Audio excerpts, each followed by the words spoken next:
Hi everyone, I just want to thank everyone who replied to my video over here on the black moon where I asked whether it's really November or if it should still be October. And I just want to thank everyone that commented. I got some really interesting comments that I want to go over if I can get to them over here. But one of the most amazing comments was one that was made by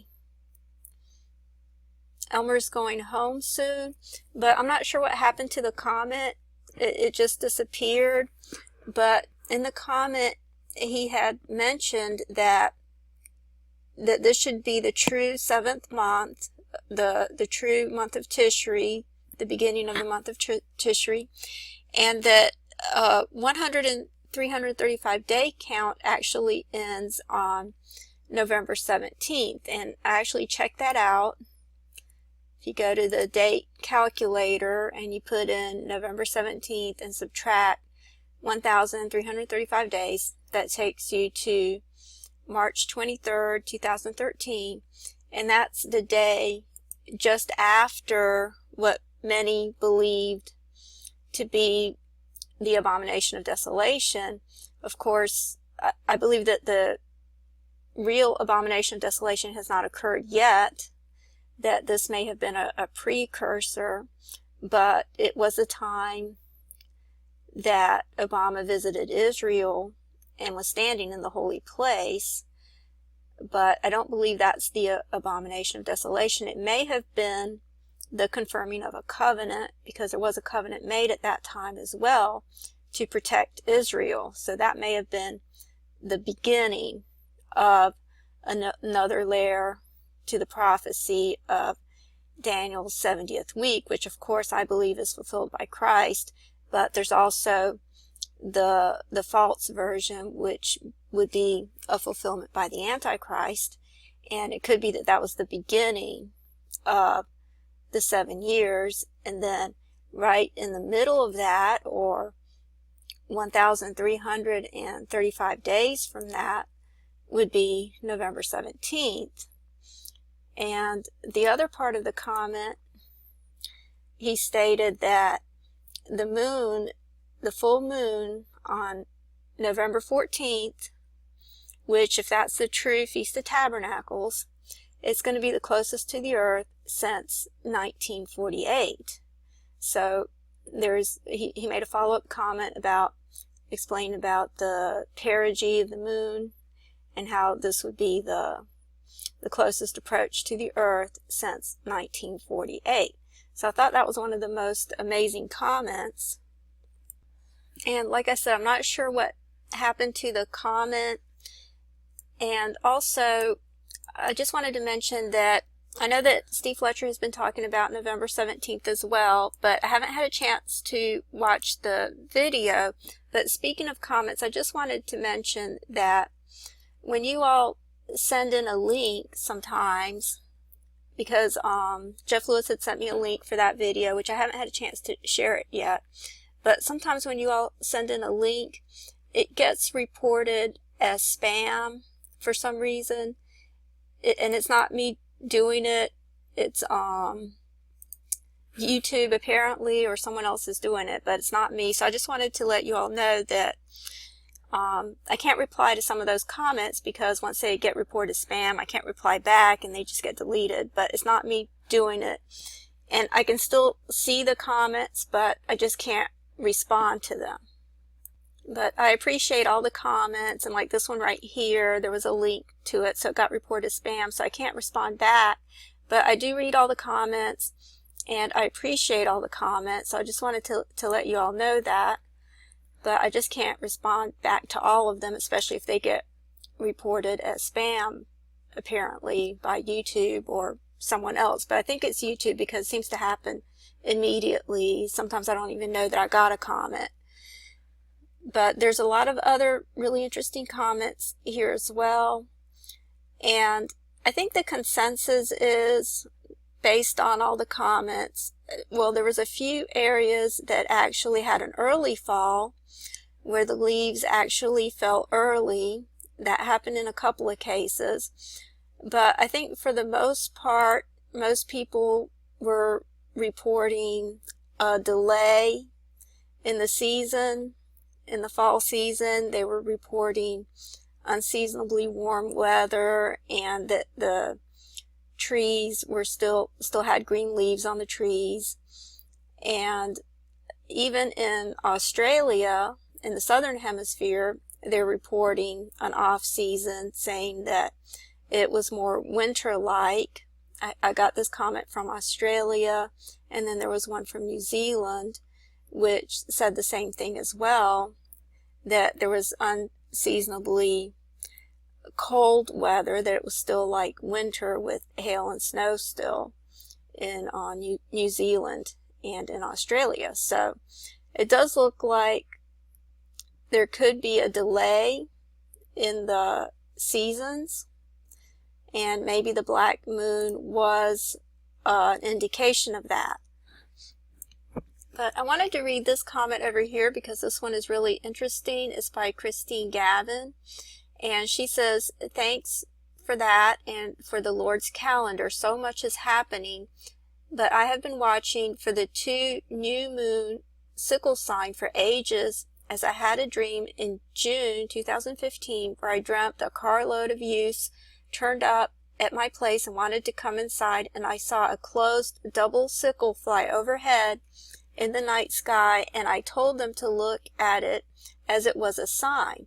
So with the passing of October and dream on October 20th, where I was encouraging people that the rapture was on the 23rd of October, explaining what the Lord had showed me, I had been given a job to do. I thought the dream was strange as it showed I was wrong about the date, so I couldn't understand what sort of job that was, to be wrong about something.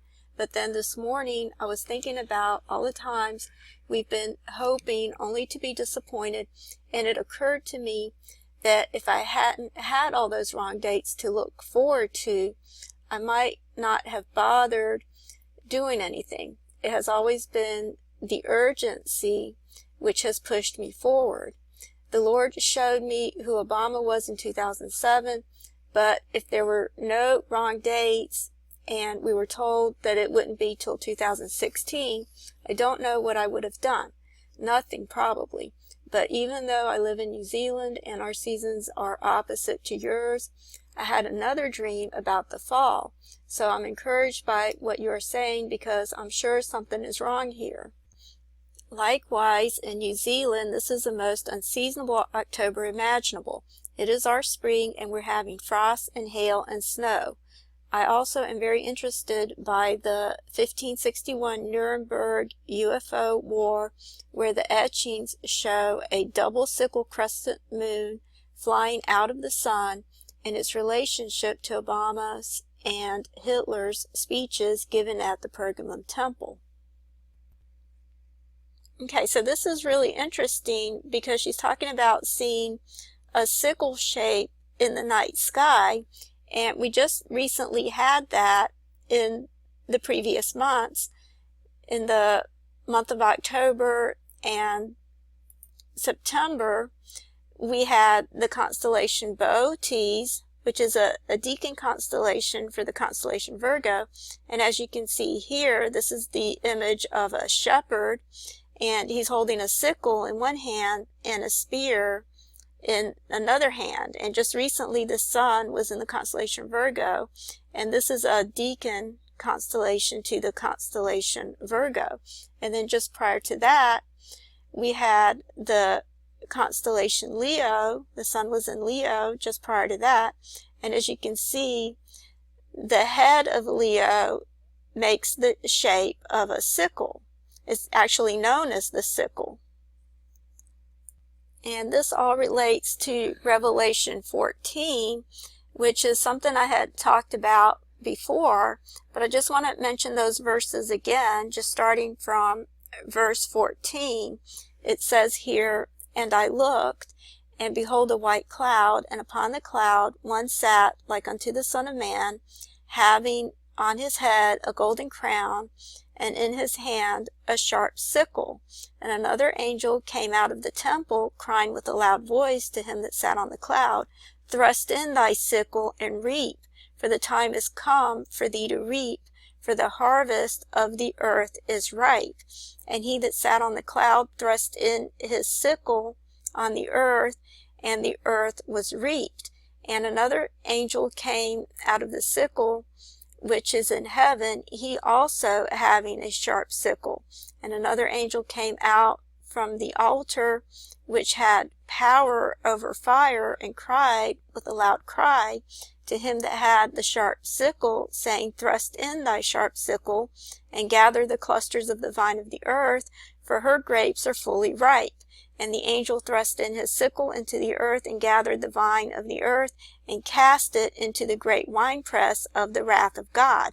And the winepress was trodden without the city, and the blood came out of the winepresses, even unto the horses' bridles, by the space of 1,600 furlongs.